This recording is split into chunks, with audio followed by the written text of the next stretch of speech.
Ever heard of the Thomson family? The ones who practically own the media. Well, get this. Their journey to global information dominance started with a tiny radio station back in 1930s Ontario. Talk about humble beginnings It from her. really is incredible. They've had a hand in shaping how we consume news and information for decades. And the thing is, most people wouldn't even recognize their name. That's what makes this deep dive so fascinating. It all started with Roy Thomson. 1931, smack dab in the Great Depression, he buys this little radio station in North Bay, Ontario. Not exactly the picture of a future media mogul, is it? Not at all. Most folks were just trying to keep their heads above water during the Depression. But Roy, he was already a successful radio salesman. He knew people were desperate for information, for connection, and radio. Well, it offered that in a way newspapers just couldn't at the time. So he was a visionary, not just lucky.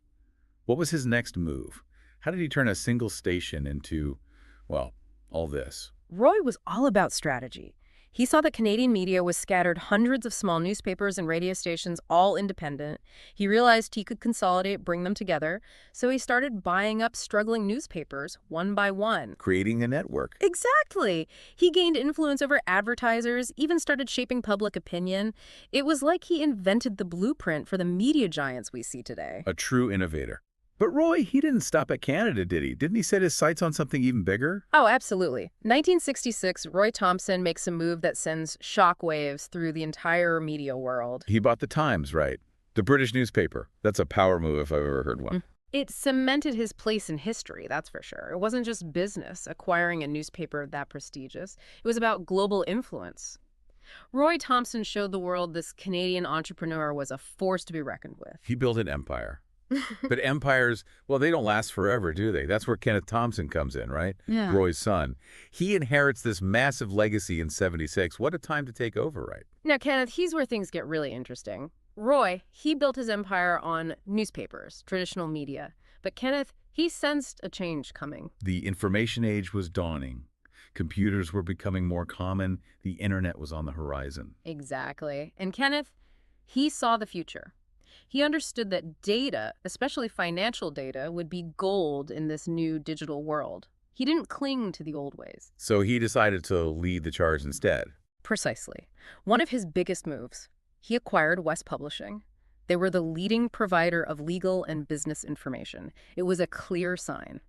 The Thomsons were now in the business of specialized information, a move that would prove very, very smart. Talk about anticipating the market. While everyone else was focused on newspapers and TV, he was already laying the foundation for the information economy. And then comes David Thomson, the current head honcho. Inherits the empire in 2006, and by then, well, the internet was king. Facebook, Google, the iPhone, the world had transformed. And David, he faced those changes head on. He knew the internet wasn't just another platform. It was a completely new way of consuming and interacting with information. And then he made, well, possibly the boldest move in the family's entire history. They're talking about the Thomson Reuters merger? Yeah, that's the one. 2008, Thomson Corporation merges with Reuters, the global news agency, and boom, they create a global information powerhouse that told everyone they were serious about the future of information. They weren't messing around. This wasn't just about two big companies merging. It was about data, wasn't it? You got it. Reuters had reporters all over the globe gathering information in real time. Combine that with Thomson's massive collection of financial data, and suddenly you've got this information giant influencing markets, even governments. It's incredible. From a single radio station to, well, the Thomsons clearly have a knack for this. But there's something else, something that always intrigues me about them. They're intensely private. It's all this power, all this influence, and yet they're like the silent giants of the media world. You're right. And you know what? It's completely deliberate. Other media moguls, they love the spotlight. The Thomsons, they let their actions speak for themselves. And those actions, particularly when you look at their philanthropy, it paints a very interesting picture. They're incredibly generous, the Thomsons. But they don't brag about it. They're major supporters of the arts, especially in Canada. But they also put a lot of resources into things that don't always make the headlines, you know? Like their support for Arctic research. I read Kenneth Thomson was really passionate about that. Right. Everyone knows about the Art Gallery of Ontario, but the Arctic research, not so much. Kenneth, he saw the Arctic as this warning sign for climate change, believed in supporting the scientists studying it. It shows a different side of their legacy, you know, one that's focused on knowledge, the future of the planet. It's interesting how their interest in information goes way beyond just news and finance. They see the value in scientific research, too. Absolutely. And it ties back to their impact on Canada. They haven't just shaped the media, but also our cultural institutions, our scientific endeavors, and they haven't always sought the credit for it either. Their influence in Canada, it runs deep, that's for sure. Like they've been quietly shaping Canadian conversations and culture for generations. It makes you think, with all this talk about controlling information, were there any, well, controversies? That kind of power doesn't always go unchecked, right? You're not wrong to wonder that. The potential for misuse. It's a valid concern, absolutely. And they have faced criticism over the years. People worried about them controlling too much of the Canadian media, what that means for journalistic integrity. Some argue that having that much sway over what Canadians read it stifles diverse voices, limits the conversation. That's a good point. It's a tricky issue. No easy answers there. But definitely something to think about, especially now as we move further into this information age.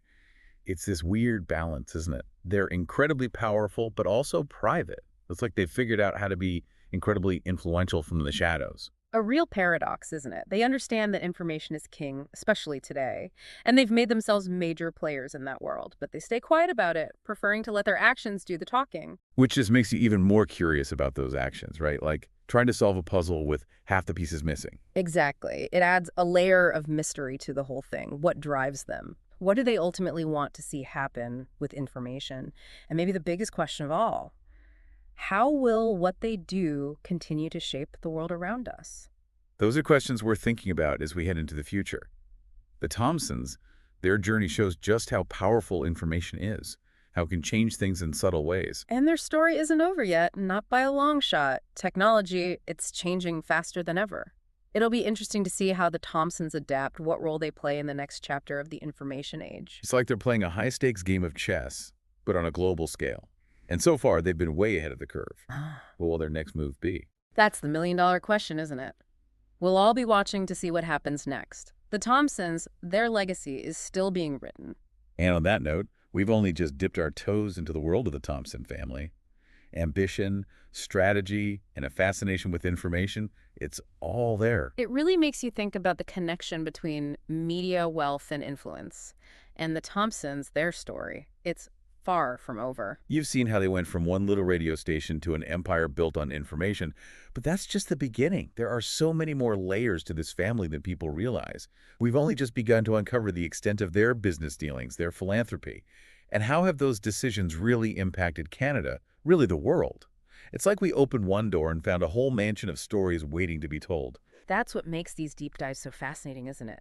They spark something, get you thinking, send you off on your own quest to put the pieces together, and ultimately, you get to decide what it all means. Exactly.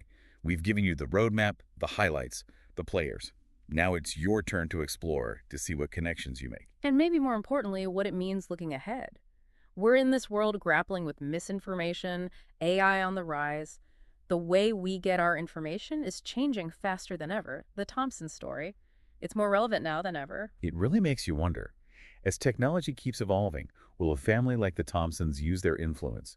Will they help guide us toward a future where information is accessible to everyone, where it's accurate, empowering, or... Or will they become gatekeepers, holding the keys to information, shaping narratives to suit their own agenda? Now, those are the big questions, aren't they? Because one thing's for sure, the Thomson story. It's not over. Not even close. And that's what makes it so fascinating. This isn't just a history lesson, it's happening right now. And we're all part of it in some way. We've given you the tools, the information to dig deeper, to understand this landscape. So keep asking those critical questions about media, about wealth, about power, especially in this digital age. Couldn't have said it better myself. And on that note, we'll leave you to continue your own deep dive into the world of the Thomson family. It's been quite a journey. We can't wait to see what you discover. Until next time, keep exploring, keep learning, and most importantly, keep diving deep.